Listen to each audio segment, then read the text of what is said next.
Lux presents Hollywood.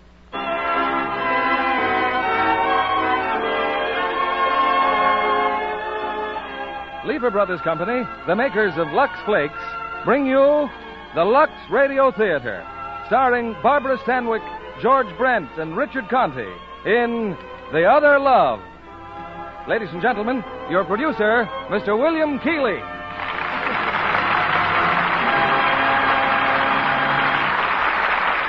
Greetings from Hollywood, ladies and gentlemen.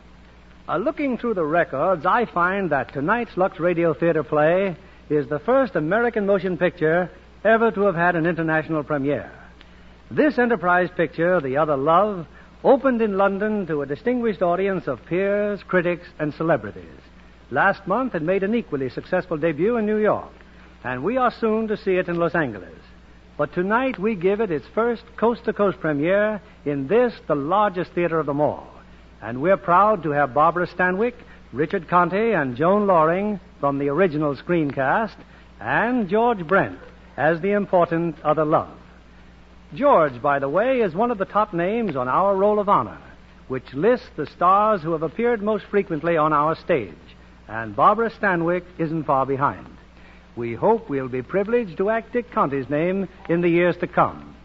Of course, there's a Roll of Honor in your home, too, one that expresses your daily preferences, your shopping list. And I'm confident that Lux Flakes gets top billing on that honor roll. Because, quoting from your many letters, Lux Flakes help keep things nice and lovely longer. And those same Lux Flakes help bring you such inspiring dramas as tonight's play, David Lewis's production of The Other Love, starring Barbara Stanwyck as Karen Duncan, George Brent as Tony Stanton, and Richard Conte as Paul Claremont, with Joan Loring as Celestine. Our curtain rises on Act One.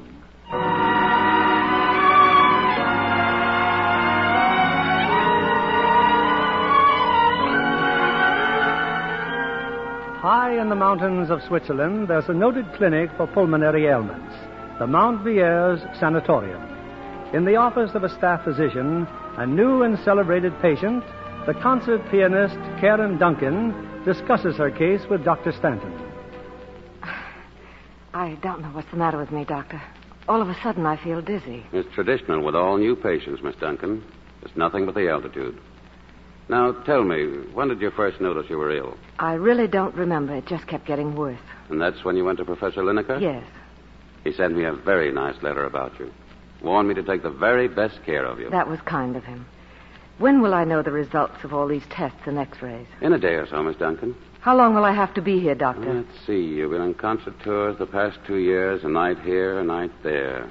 Eating on the run, hurrying to catch trains. Barely time to sleep. Barely time for anything. You should be very tired.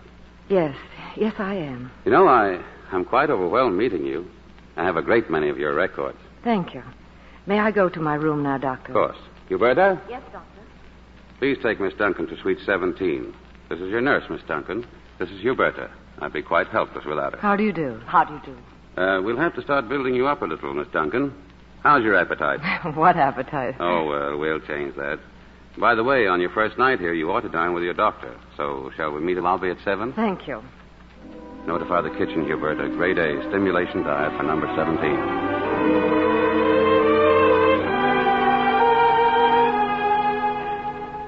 I'm impressed with the suite, Huberta. It's lovely. And that view from my balcony. That is Mount Vierge, Miss Duncan. And there below us is the town. It's like a toy town from here. Like something in a fairy book. Oh, not when you get used to it. I've lived there all my life. Who had this suite before me? A lady. She left us yesterday. Did she go home? Oh, I imagine so. Well, I've hung up your clothes. You're on your own now for a while. Just ring if you want anything. 2 hours until dinner? Just time for a nice nap. A nap? Well, I'll try. Please, Miss Duncan. It will do you so much.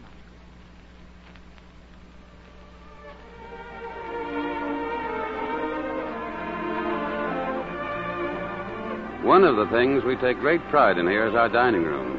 You enjoyed dinner, Miss Duncan? Oh, very much. This place is almost like a hotel, isn't it? Why not? Dinner, music, even orchids.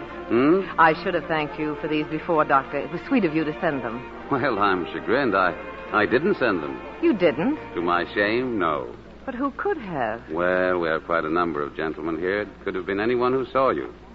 Well, would you care to walk around the grounds? Can you spare the time? I'll check my office first, and while you're waiting for me, I'll have Hubert to get your coat.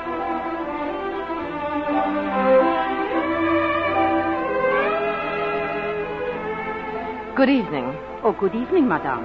I didn't know there was a florist shop here. Oh, yes, madame. There are several little shops here at the sanatorium. You are new, then? Yes. These orchids came from here? You are in Suite 17? Yes. We have a standing order to send white orchids every night. But there was no card. No card? Suite 17? Oh, I am very sorry, madame. There has been a mistake. The lady left us last night. I see. Then the gentleman who sent them? The gentleman? He left us several months ago. I'll leave the orchids here. Thank you.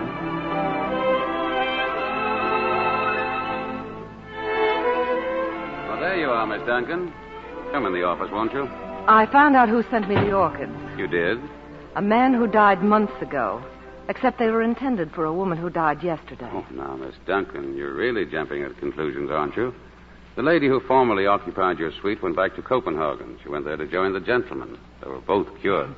Do you always lie so considerately? I'm not lying. No, of course not. You call it therapy. Protect the patient from fear. Keep bad associations away.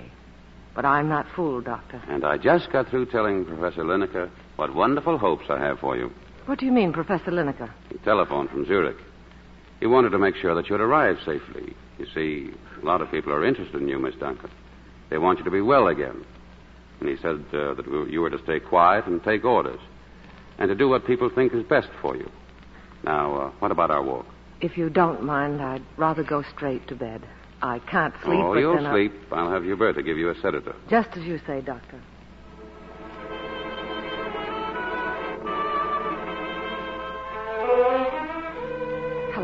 Hello, Dr. Stanton, please. Doctor expecting you to call? Yes, he said I could. Hello? Doctor, this is Karen Duncan. Can you come to my rooms quickly, please?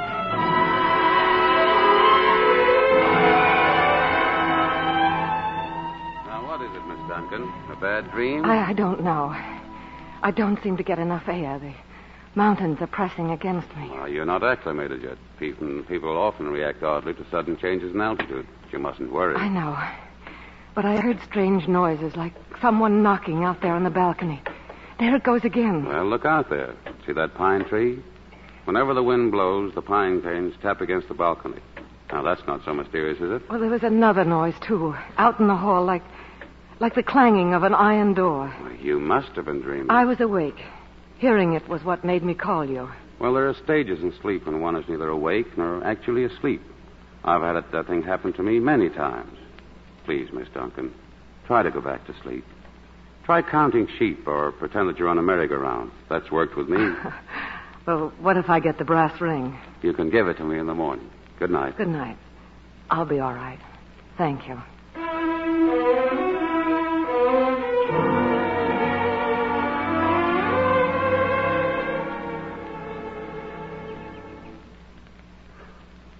Now, you're to lie on the lounge, Miss Duncan, here on the balcony. Oh, but I just got out of bed, Huberta, and I'm starving. Wonderful. I'll have your breakfast tray in a minute. May I eat out here? You not only may, it's ordered. Good morning.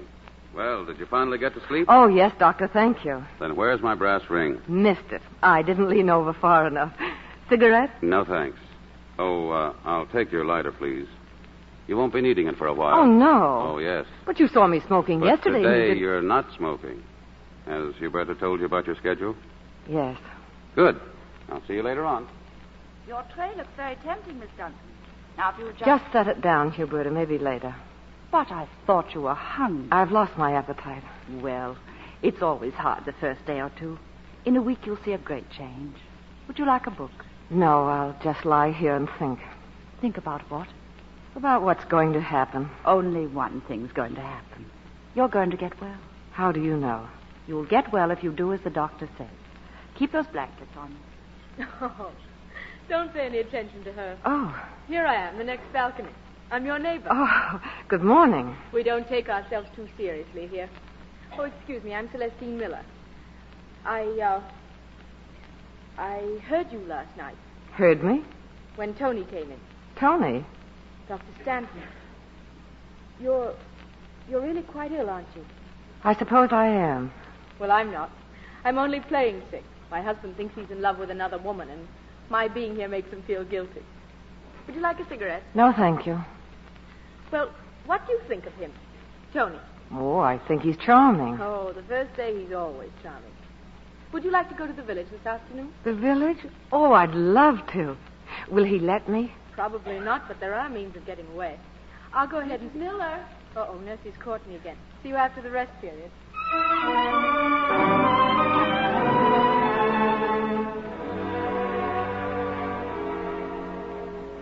And I wish I could say yes, Miss Duncan, but I can't.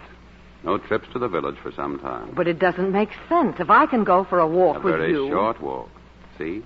You've already arrived at our destination. This house? Yes, Well, it's very charming. and very small. Part of the sanatorium? In a sense, it's where I live.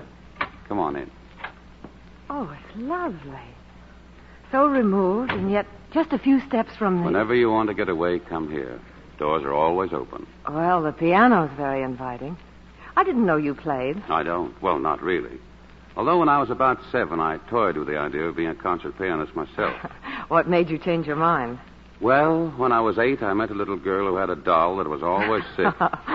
And she was a singularly beautiful little girl, so I decided that a doctor's life must be a singularly happy one. And here I am. What happened to the little girl? I don't know. She probably married a pianist.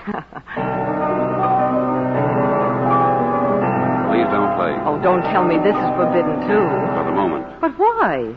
Music has demanded too much of you already. But I must play. Playing the piano is my life. It was your life, and it will be again. But for the moment, you must try to think of yourself as being in a deep sleep between today and tomorrow. Before you know it, the darkness will be gone, just the way it went last night.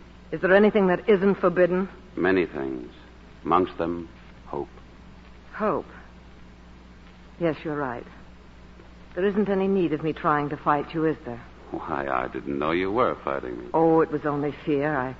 I didn't realize how frightened I was until last night, and then when you came to see me, Well, I'm not frightened anymore. There's a nice quality about you, Doctor. You make me forget my sickness. Oh, never use that word. All you have is a tiny puncture in your lung. Like a tire? Like a tire. How many miles left in me? Many, if you don't speed. Well, I'll try to go slowly. When may I go to the village? Speeding already? No, I only Well, want... I'm afraid there'll be some delay about that, Miss Duncan. Starting tomorrow, you've got to spend a whole month in bed. If you need anything from the village, I'll have it sent from there. A whole month in bed? Oh, no. That will be a month well spent, if you're a good girl. Is it necessary to refer to me as a child? Well, up here, in a way, you are a child. You have no responsibilities. You make no decisions. And who will make my decisions? I will. And your first day up, I'll take you to the village myself. All right? It has to be. I'm sorry. I didn't mean it that way. Yes, it's all right, Doctor. It's fine.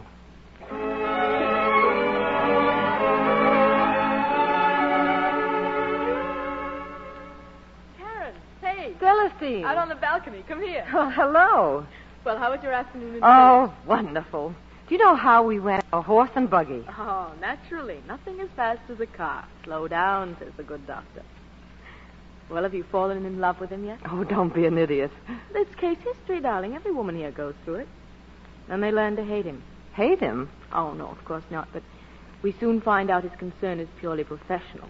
It's part of the treatment, keep the patient happy. Well, it's a very sound principle, isn't it? Well, at least he divides his charm equally. He's fair about it.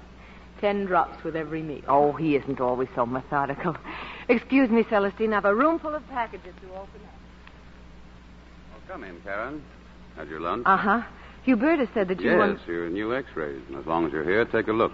Well, they all look alike to me. They're not, though. The only thing they have in common is that they're you. A part of you, anyway. Not a very flattering one. How am I getting along? I'll tell you tomorrow. Oh, you say that every time you examine me. Don't you ever think about today? Of course I do. Very much. Well, what do you think of me today? I think you're a very lovely and talented young woman who still has some distance to go. Well, that's a concession. I'm a lovely, talented woman. Yes, who's taking up more of my time than she should. Oh, don't throw me out, Tony. I feel so good, so at one with everything. It's a gift from the mountains. Just high metabolism. Oh, I prefer a musical term. Harmony. Strange how the days here melt together.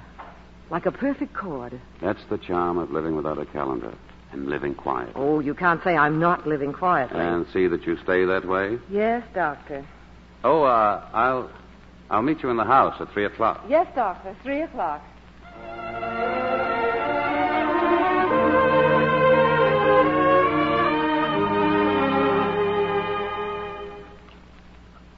What are you looking for, Karen? Oh, I didn't hear you come in. Sorry I was delayed. Need any help?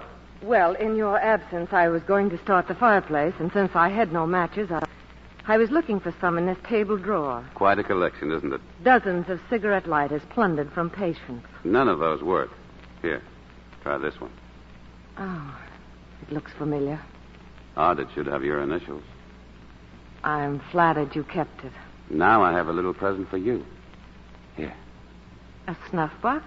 Yes, but since I forbid the use of snuff, use it for your pills.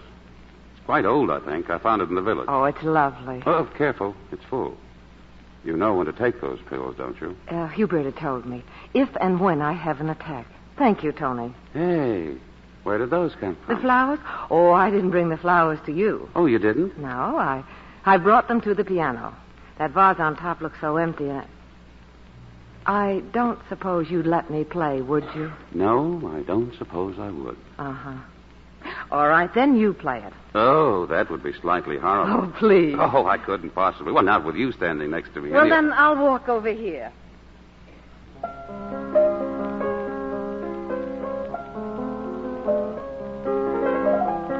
I played that when I was 16. I can see myself now, my hair in braids, very serious and very determined.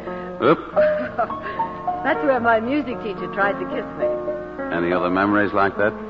Oh, a few. There's been a lot of men in my life, Doctor.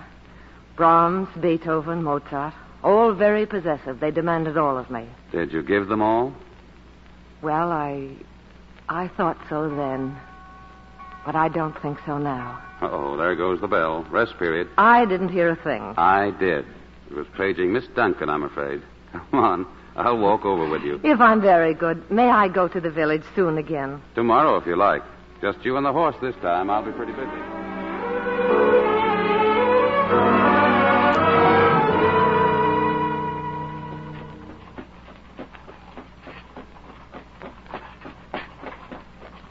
Hey, how about a lift? What?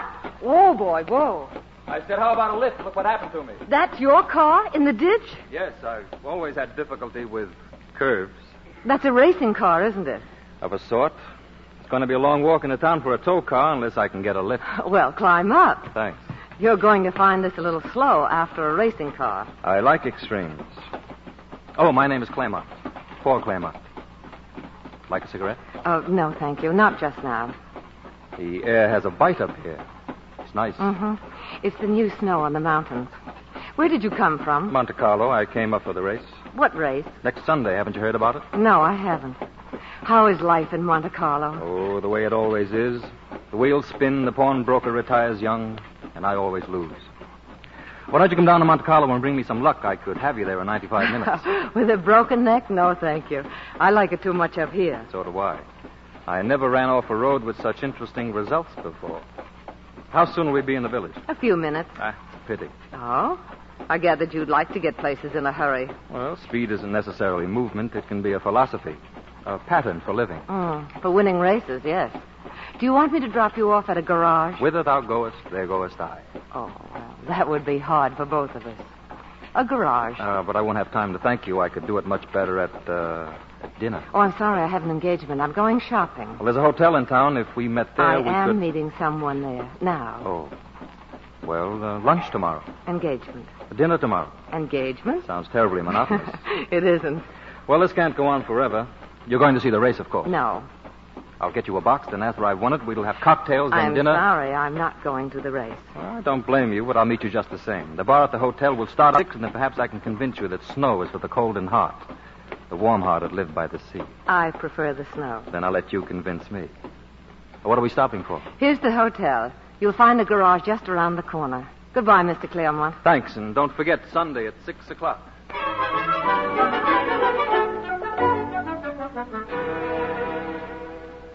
It's a pity you have to leave so soon, Professor Lineker. Karen will be heartbroken. But she didn't know I was coming, and perhaps it's just as well. I can't tell you how I appreciate your visit. When I sent Karen to you, Doctor, I had one regret. The world was losing a fine artist. We have too few that we can afford to be reckless of them. But now, after seeing the X-rays, this is hard, Stanton. It's more than that. I wish I could be of help to you, but all I can say, you've already found out for yourself. She has a chance, a very slim chance. How is she bearing up? She's been wonderful. Does she know how ill she is? No, she doesn't. I've only... Professor Lineker! Karen! Oh, what a wonderful surprise. What a delight to see you. Careful, Karen. I'm not that old. When did you get here? How long are you staying? About 2 hours ago. I'm leaving right now. Oh, and I thought you came up here to take care of me. Let Dr. Stanton take care of you. Dr. Stanton's a jailer. Good. He doesn't know what the word leniency means, and I feel so strong now, so ready for anything. You do what he tells you, Karen. He knows how strong you are. Well, the car's waiting for me. Goodbye, Stanton. Goodbye, Professor, and many thanks. Goodbye, Karen. Write to me. Goodbye, I will. Oh, what a sweet man. Why didn't you tell me he was coming? I didn't know myself, Oh, I've had a glorious afternoon. so I noticed. How can you tell? You're flushed. Come in my office, will you? What happened this afternoon? Oh, nothing spectacular, and yet, in a way, something miraculous. Sit down. I was doing some shopping in the village, just a few little things, when suddenly I had the feeling that everything bad was over. I could pick up the threads of my life again. I was no longer different, no longer sick. I was as I had been. And something else, too. I've met someone, a very attractive man. Oh? Oh, Tony, it was so good for my morale. After the full impact had struck me, I knew I was well again. You'll be well. But you must go slowly. Oh, I'm growing to hate that word. Karen, I have to ask you not to go to the village for a while. Why not? Because I think it's best. That's not the reason. Now, don't be too much of a woman. You know it's not. Well, let's not argue about it. Give me your hand. I have an idea of Oh, your culture. how can you be so everlastingly professional? Why must you deny any joy I have? I go to the village. Someone talks to me. I come back here singing inside, and you put on a long face and say, stay here and take my pulse and act like a pompous... Oh, leave my hand alone. Too much excitement for one day, Karen. Here, one of your pills. Take it. Karen, take it. Did that help? Smashing the glass? Yes, Dr. Stanton. It helped lots. Good night.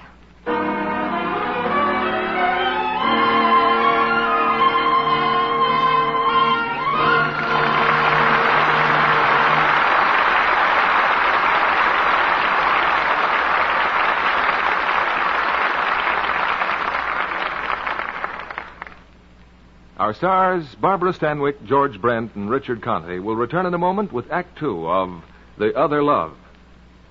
What's that you're knitting, Libby? A sweater? Uh-huh. Jane Wyman gave me the directions. She made one just like it while she was on location in Arizona filming Cheyenne. You mean that new thriller of Warner Brothers? I hear it's the most lavish Western they've ever made. The outdoor scenes are really magnificent. Well, if Jane went to Arizona to work, when did she get time to knit? Oh, she and Janice Page had a lot of free time while the big crowd scenes were being filmed. Did Dennis Morgan and Bruce Bennett wind the wool for the girls? No, they went off fishing when they weren't needed on the set. Nice work. Well, living in the desert country wasn't all fun for the cast of Cheyenne. The days were very hot and the nights bitter cold. The dust on the high plateaus got into everything. The girls' blouses and sweaters and cotton dresses had to be luxed over and over. Well, as long as they had plenty of Lux Flakes along, there was nothing to worry about. That's right. The girls were delighted with the good care the wardrobe department took of their things. In spite of all that washing, their things still looked lovely when they got back. Well, naturally, with Lux. After all, tests by a well-known independent laboratory proved that with Lux Care, colors stay lovely up to 3 times as long.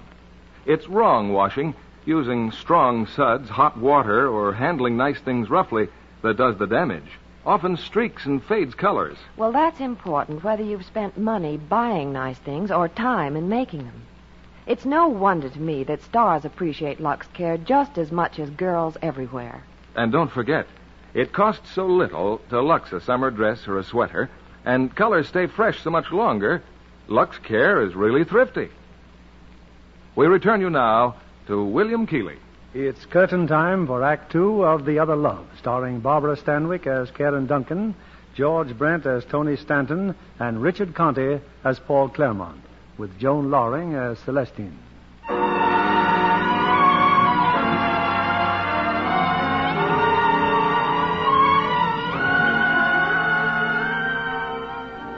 It's Sunday afternoon. On the grounds of the sanatorium, Karen suddenly encounters the patient from the suite next door, Celestine Miller. Karen, I've been looking all over for you. I'm leaving here. I'm well. Celestine. He told me this morning, Tony. I'm leaving tomorrow. Oh, I'm so happy for you. Darling, come into town with me. Help me celebrate. Oh, I wish I could. I can't, Celestine. Oh. Doctor's orders? Uh-huh.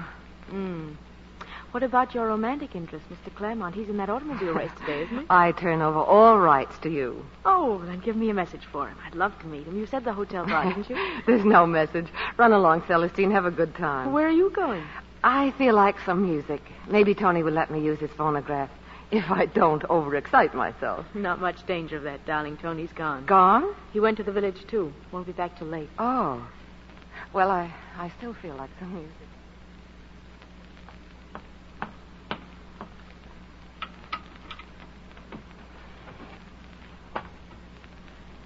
Tchaikovsky Piano Concerto No. 1 in B-flat minor.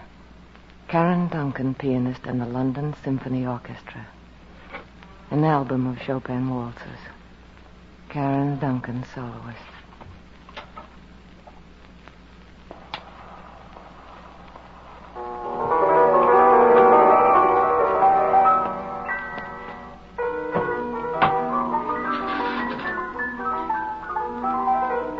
Don't be angry if I play, Tony. Just this once.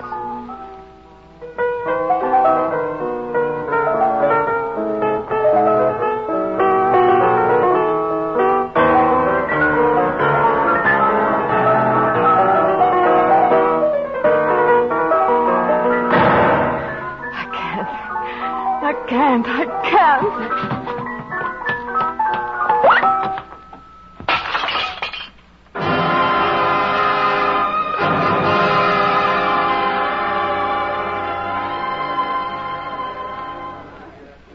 Karen, so you came after all. Hello, Celestine. What are you doing here at the bar? Looking for me or Paul Claremont? I'm not looking for anyone. Incidentally, he lost the race. His car broke down. He wasn't hurt. Oh, no, he's been here a dozen times looking for you. And he has no right to be sure I'd come. Darling, please. Oh, I've got something for you. I'm going to make you my heir. Do you feel all right? Just slightly delirious, wouldn't you, if you were going home? Here, it's a key. Comes in very handy.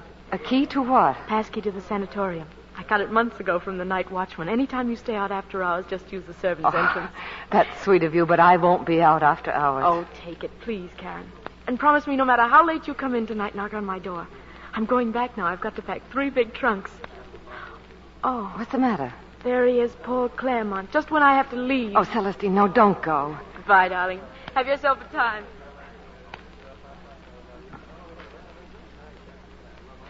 Hello. Hello. I'd just about given you up. Too bad about the race, Mr. Claremont. Oh, you saw it? No, I didn't see it. You're going back to Monte Carlo now? I was. Now I can phone and cancel it. Aren't you a bit previous breaking a date? Oh, he'll be there tomorrow, too. He? Yes, the croupier at the roulette table. You're giving him up for me? This is the ultimate sacrifice. See how serious I am about you? I'm even neglecting my vices.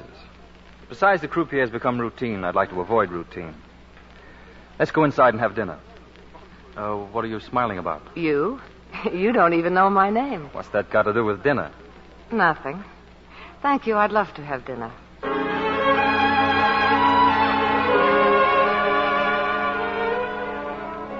But she must be here, Huberta. What about outside? No one's seen her, Doctor, not since this afternoon. Well, if you should see her, I'll be in Celestine Miller's room. Mrs. Miller? Yes, she's been taken ill. Quite sudden.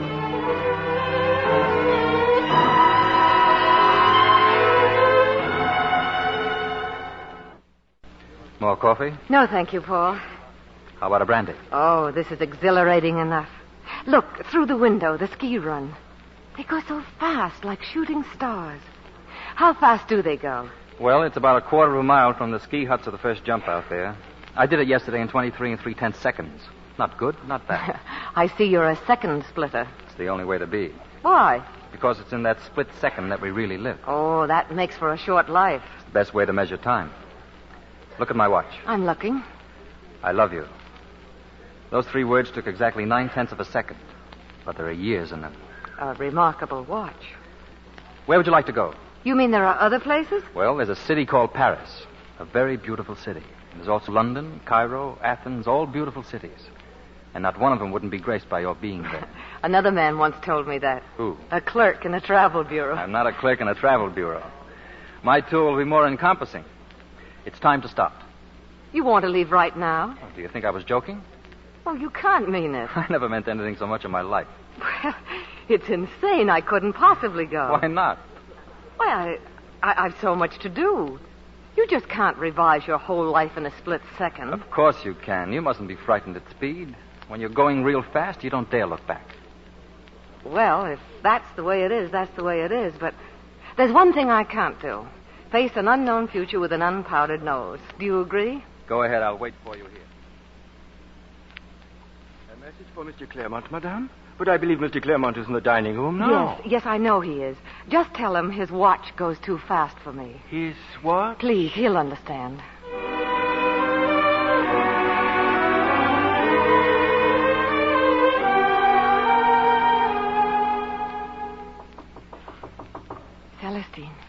Celestine, are you awake? Miss Duncan. Oh, I know I have no right coming in at this hour, Hubert. I'll go to bed just as soon as I've seen Mrs. Miller. Please don't go in there. Mrs. Miller has left. What do you mean she's left? Oh, no. No. Miss Duncan, wait.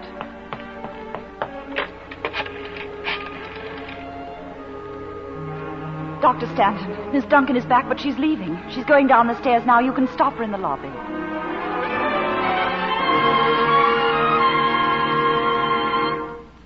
But how could it have happened? You said Celestine was cured. I never told her that. But you did. She said you did. I told Celestine the truth, or most of the truth.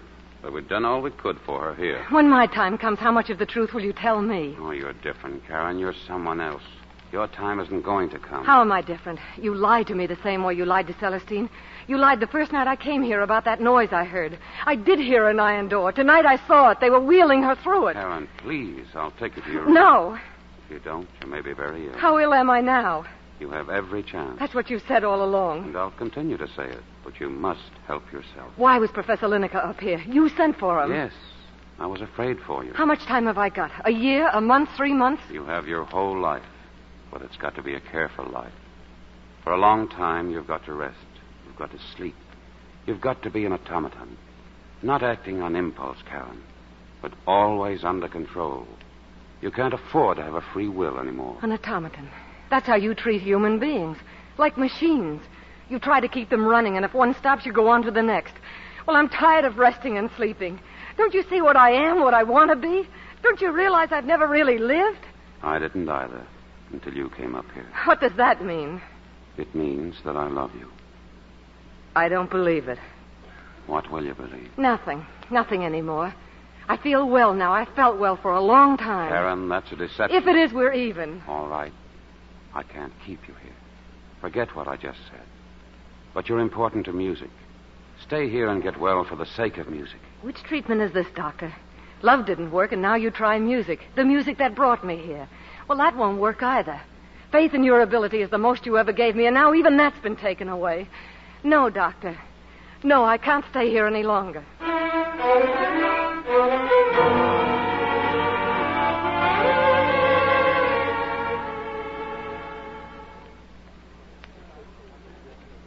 Don't look at your watch, Paul. I know how long I've been gone. Did you powder your nose? Yes. Yes, I powdered my nose. Everything all right? Everything's fine. How did you know I'd be back? Didn't you get my message? Yes, I got your message. My car's at the curb. Let's go.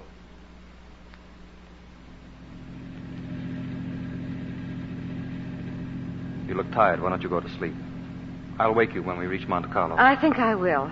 Oh, by the way, there's something I think you should know. My name is Karen Duncan. Not the Karen Duncan. Yes, the. If Chopin could see me now.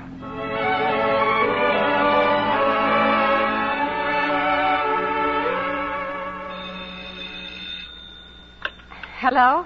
Good afternoon. Remember me? Oh, I seem to faintly. Paul, did you say afternoon? It's 2:00. Oh, no. I had lunch sent up to your room. Didn't you eat it? Oh, I thought it was breakfast. Go over to the window. Open it up. What? Don't ask questions. Just do as I say. Very well. Hello. Hello, I didn't know your room was so close. What are you doing in half an hour? Oh, something very important. More important than me? Much. I'm buying clothes. What time then? About 7?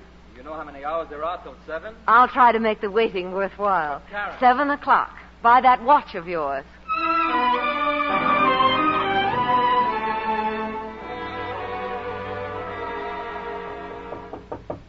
Come in.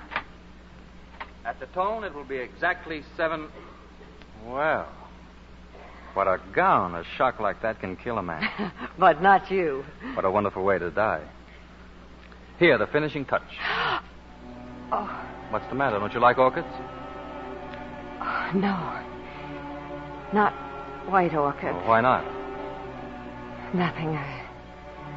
I once had a bad dream about Oh, this is no place for a bad dream. Close your eyes. Now what do you see? Nothing.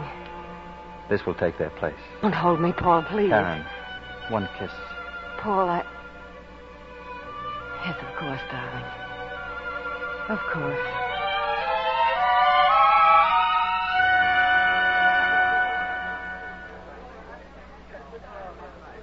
Aren't you coming inside, darling? I've got a stack of chips that high.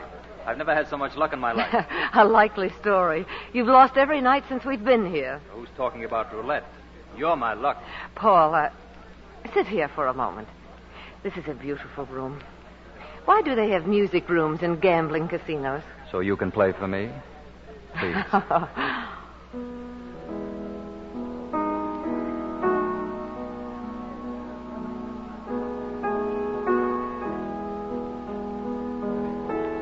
How long have we been here?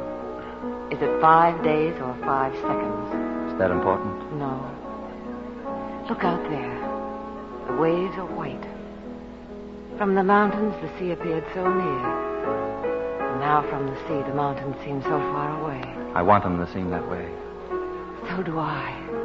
I want every place except where we are to be unbelievably distant. I want everything except this place, this moment, to vanish in a mist. Nothing else exists. Nothing. Paul. Darling, what is it? I kiss you and it's like kissing a dream. Who are you? What are you? I don't know. You appeared suddenly. For all I know, you may disappear again. No. I feel that I must hold you, that if I don't, you'll vanish.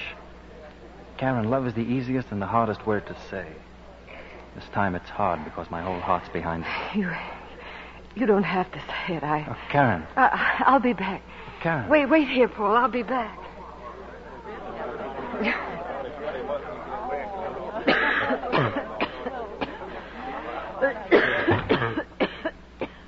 Madame, is something wrong? Oh, please. Water. A glass of water. Yes, madame. Oh, please. Oh, God, not now. Not now. I am coming, madame. My purse here, the little box with a pill. Oh, here, madame, here. And now the water. Oh, thank you.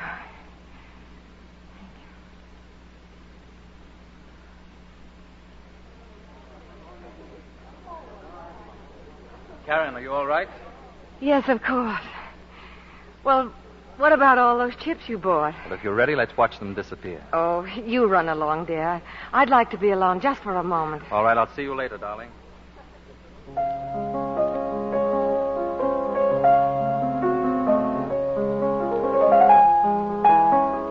Oh. Hello, Karen. The nocturne. That's where he kissed you, your piano teacher. Tony. It wasn't easy finding him. And such a waste of time. I don't think so. I'm my own doctor now. I make my own diagnosis. It's very simple. I have morning temperatures and evening chills. I'm losing weight, and I don't care. You must care. Why? So I can go back to the mountains? Be a patient again, filled with pity and false hopes? I'm on the highest mountain in the world right now. But you wouldn't understand that.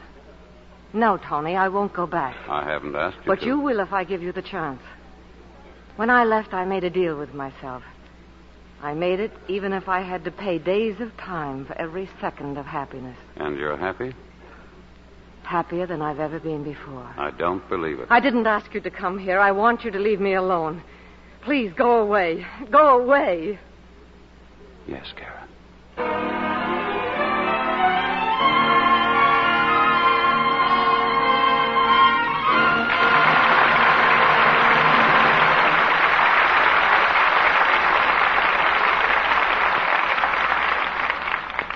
We pause now for station identification. This is CBS, the Columbia Broadcasting System.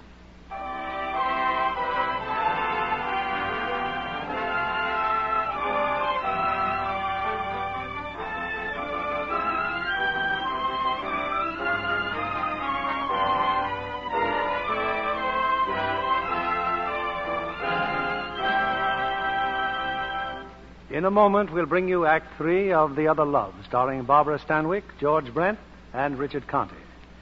Hollywood talent doesn't often arrive by mail, but young Patricia Alphen, our guest tonight, did. She delivered a letter to a Hollywood producer, and that brief personal appearance led to a contract with Universal International. What are you doing now, Pat? Studying dramatics, Mr. Keeley, and watching other actors and actresses around the studio. An excellent way to gain experience. Did you see anything of Sam Wood's production, Ivy? Oh, yes. Joan Fontaine is a special favorite of mine, so I was on the set a lot. Joan, Patrick Knowles, and Herbert Marshall add up to a splendid cast in Ivy. What thrilled me especially was seeing Joan's studio bungalow. Decorated with a vine in honor of the picture's title, I understand. Yes. And then one night it was damaged by fire. Joan lost a lot of lovely things, but not her nylons. How was that? Well, she had just ordered 24 new ones, but they had been delivered to the wardrobe room instead of to her directly. That was lucky. But John Kennedy here can tell you another way studios take care of nylons. With Lux Flakes, naturally. Of course, Lux won't make nylons fireproof. But with ordinary wear and Lux care, nylons can last twice as long. Oh, I think Lux is wonderful for stockings. I always use it myself, and mine do last an amazingly long time. Strain tests prove that's true. A famous laboratory took dozens of pairs of stockings, nylon, silk, rayon, and cotton. They washed them different ways, some with Lux, some with a strong soap, and rubbed some with cake soap. Then subjected them to the same kind of strains they get in ordinary wear. Believe me, the results were amazing. The Lux ones far outlasted the others. In fact, lasted twice as long. So you see how easy it is to cut down runs. Just use Lux Flakes for your stockings always. Well, I can tell you, Mr. Kennedy, from my own experience, I wouldn't be without Lux. Thank you, Pat Alphen, and thank you for coming tonight. Good luck. Here's Mr. Keeley at the microphone. Presenting Act 3 of The Other Love, starring Barbara Stanwyck as Karen, George Brent as Tony, and Richard Conte as Paul.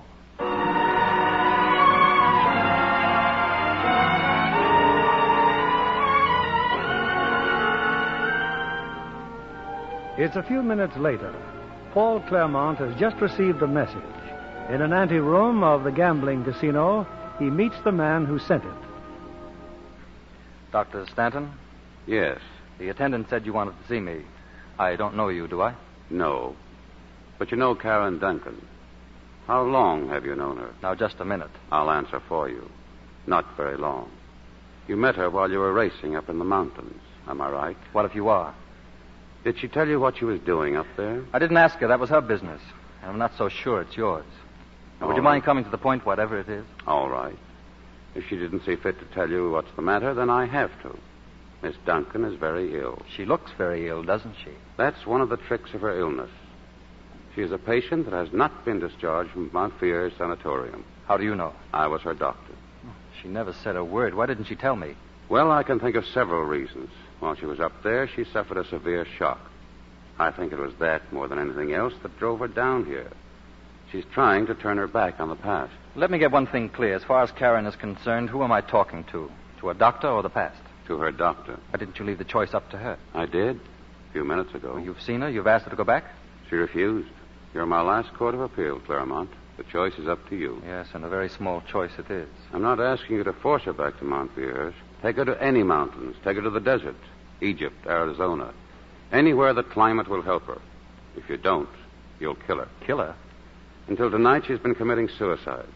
But now that you know, and if you don't try to stop her, you're committing murder. So. Now, if you'll excuse me, Doctor, good night. Oh, Alex. Alex, just a minute.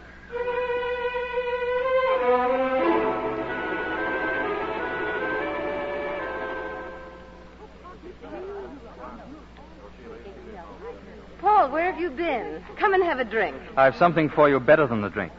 I've just been talking to Alex Sorrell. Oh, your friend with the yacht? Yes, he's leaving the casino. He's throwing a big party on the yacht. Come on, there's a launch waiting for us at the pier.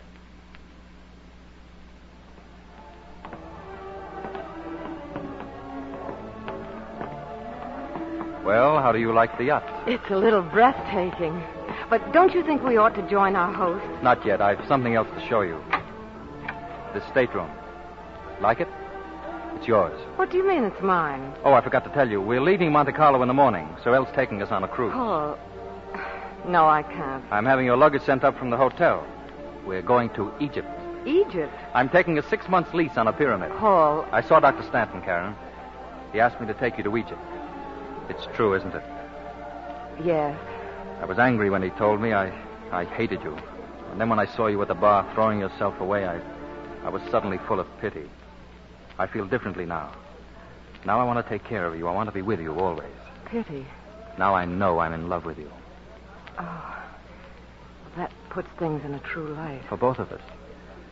Remember I told you I was afraid you'd disappear? I don't want that to happen. Go to sleep now, darling. Tomorrow morning we'll be well out to sea and well out of sight of the past, too. Yes, Paul. There are some things I want to talk over with Sorrell. I'll look in on you in a little while.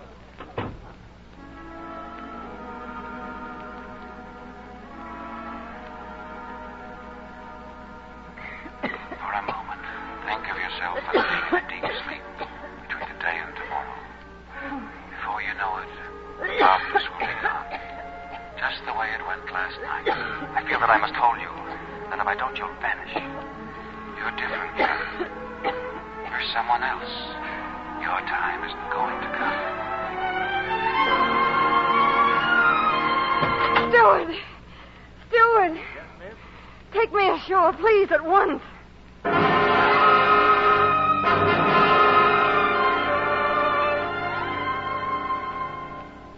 How is she, Doctor? Her pulse is stronger since we're using the oxygen tent.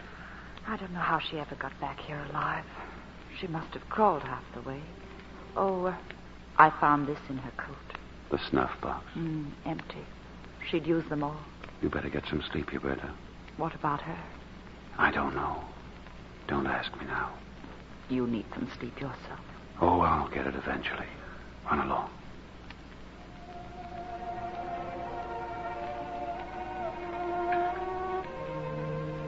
Tell me. It's better if you don't talk, Karen. Why did you let me hurt you? It's all over now. You're back where you belong. He wanted to take me to Egypt. I couldn't have gone that far from you. I hurt him, too. You never hurt anyone. Yourself a little bit, maybe, but... I couldn't lie to myself any longer. Karen, try to sleep, dear. Please. Don't go. I won't, darling. I'll be here. Always.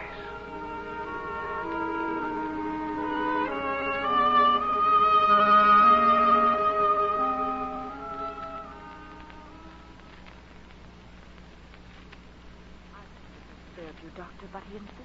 All right, Claremont. What is it? Karen's here, isn't she? Yes, she's here, just down the hall. I want to see her. I don't think you should. She's critically ill. She certainly wasn't critically ill last night. Where were you last night? We were aboard a yacht. For some reason or other, she suddenly went ashore. I intend to find out what happened, not from you, from Karen. Well, you have every right in the world to see her. Come along.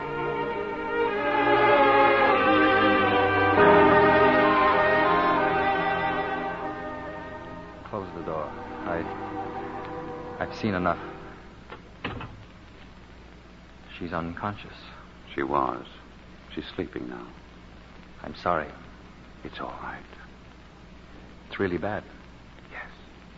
When she felt it coming on, she reached out for the only straw she could grasp.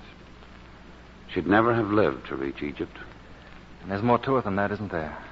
More to it than just her coming back here for treatment. Yes. When I asked you if you were the doctor of the past, you said you were the doctor. I think it's time I said I was the past. You don't have to leave. I'd better. Tell her I came, though, to wish her luck. Tell her I had to leave without seeing her because I've got to sublet a pyramid. She'll understand.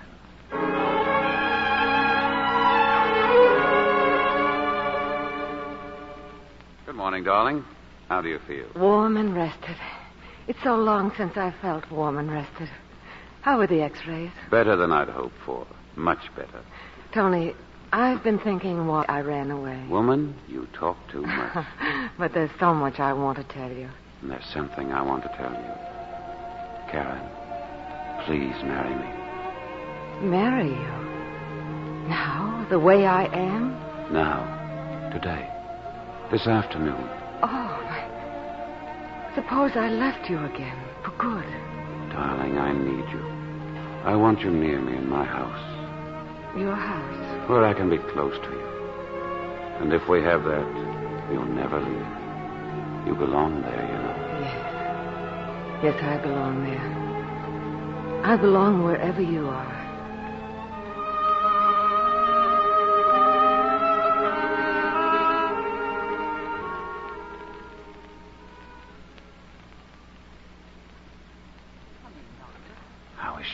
No change. I think she's dozing. Good. She's in there by the fireplace. She just had her supper. You better get yours, Huberta. I'll be here. I'm not asleep, darling. Hello, Mrs. Stanton. You've been gone a long time. Only 2 hours. A very long time. Oh, look, it's snowing. The lights are going on in the village. Would you like a light here, darling? No. The dark comes very quickly. A moment ago it was light, and now everything is in shadows. When I first came here, I couldn't bear it. I was so afraid of losing time. But you're not afraid anymore. I'll never be afraid again. The world seems so safe now. The lights and the snow and the little houses. This is the only house I've lived in since many years ago. I think it's always been waiting for you. Who would have thought that the pianist from Chicago and the doctor from Toronto would be together, watching the snow come down in the Swiss mountains? When I'm well, we can do such wonderful things in this house. What would you like to do first? First? Oh, I'd like to be able to meet you at the door. You will, Karen. Very soon. And then as I begin to get better, we could start taking walks. And someday we'll walk right to the top of Mount Verge. Oh, darling, you just don't walk to the top of a mountain. We will. Well, if you say it like that, I guess we will. I've thought so much of what we'll do. And so have I. Darling, do you ski? It's debatable, dear. A little. Would you teach me? I'd love to. But I have my price as an instructor. What is it? You'll have to help me improve my piano playing, and that could take 50 years. Oh, you played very well yesterday. Oh, now, I saw the expression on your face. Divorce was written right across it. You were thinking, as soon as I get out of here, off to the lawyer. No, you hit only 6 wrong notes. 3. Well, then play for me now, and I'll check you more carefully. Now? Now.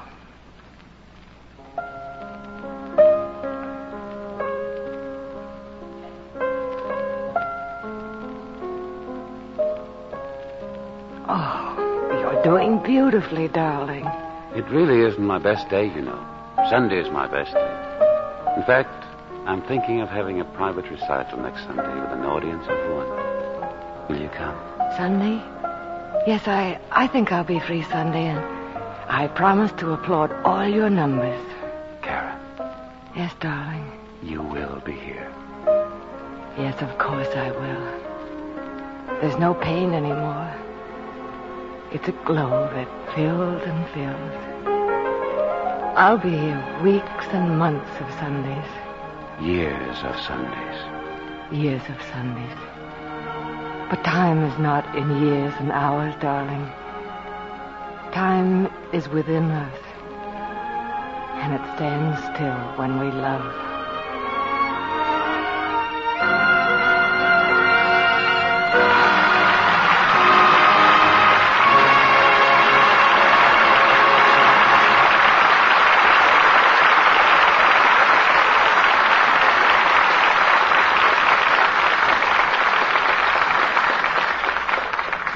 Our stars will return for their curtain calls in just a moment.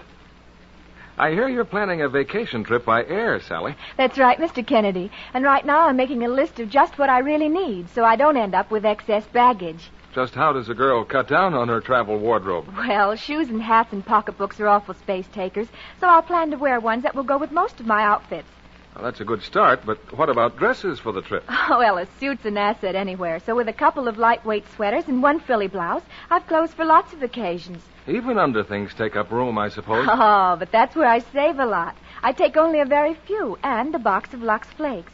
Every night I Lux my undies and stockings, so I have a fresh set to wear. And to save ironing, I'm taking those nice tailored knitted rayon slips and nighties that don't need any ironing. And I predict, Sally, that when you come back, they'll look just as nice as when you went away. Well, naturally, Mr. Kennedy. Didn't all our washing tests prove that Lux Care keeps undies lovely looking for a long time? 3 times as long, Sally. You should have seen the slips and nightgowns that were washed the wrong way. After just a few washings, they looked faded and drab. In many cases, shoulder straps were frayed or seams split. But the Lux garments were still color fresh and attractive after 3 times as many launderings. That's why smart girls put a box of Lux Flakes at the top of their vacation clothes list. Then they're sure they'll come back with washables just as pretty as when they went away. Back to your producer, William Keeley. Once again, it's time for that happy tradition of the theater, a curtain call. And here are tonight's stars at the footlights, Barbara Stanwyck, George Brent, and Richard Conte.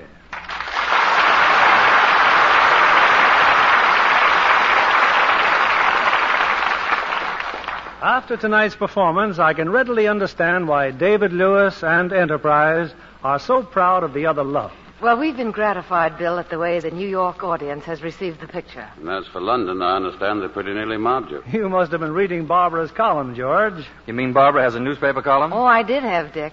During our trip through Europe, I wrote a special feature for the Chicago Daily News. Barbara Stanwyck finds. What's that, Stanwyck? Well, that's how they said Stanwyck in England. Oh. Stanwyck, it rhymes with Zanuck. Oh, and if Zanuck... and if Zanuck went over there, they'd call him Stanwyck. Well, hardly. You know, that's the first time in my recollection, Barbara, that a movie star has been a foreign correspondent. Well, what sort of items did you write about, Barbara? Oh, human interest stories, mostly. There were plenty of them. The London shops, the people on the streets, our visit to Buckingham Palace. Buckingham Palace? Hey, that's stepping kind of high. Oh, we went in the back way. Saw the gardens, the stables, and all the king's horses. And all the king's men, I imagine. Well, now that you're back in California, Barbara, I can see that you're looking very tanned and glowing. Thanks, George. That comes from 2 hours of tennis every day. The first chance I've had between picture making. Speaking of pictures, what are you doing next week, Bill? Next Monday night, we're presenting a heart-tugging story to delight all members of the family, young and old. It's Metro-Goldwyn-Mayer's current screen hit, Cynthia, with its original, delightful cast. Elizabeth Taylor, George Murphy, and Mary Astor. You have all 3 of them, Bill? Yes, with Elizabeth Taylor in the title role. Having her first romance, her first kiss, a nostalgic drama full of tenderness and warmth. The joys and struggles of teenagers, the dreams of all of us. I'm sure your listeners won't want to miss it, Bill. Good night. Good night, and many, many thanks.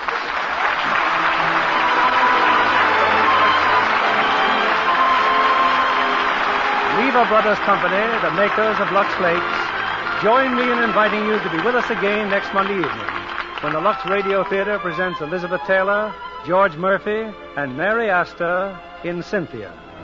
This is William Keeley saying good night to you from Hollywood.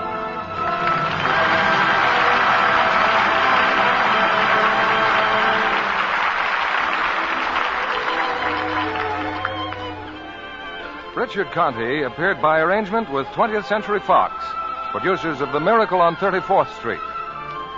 Heard in our cast tonight were Frances Robinson as Huberta and Bill Johnstone as Professor Lineker, with Regina Wallace and Charles Seal. Our music was directed by Louis Silvers. This program is rebroadcast to our servicemen and women overseas through the worldwide facilities of the United States Armed Forces Radio Service. And this is your announcer, John Milton Kennedy, reminding you to join us again next Monday night to hear Cynthia with Elizabeth Taylor, George Murphy, and Mary Astor. And why not tune in to Joan Davis Monday night over most of these stations?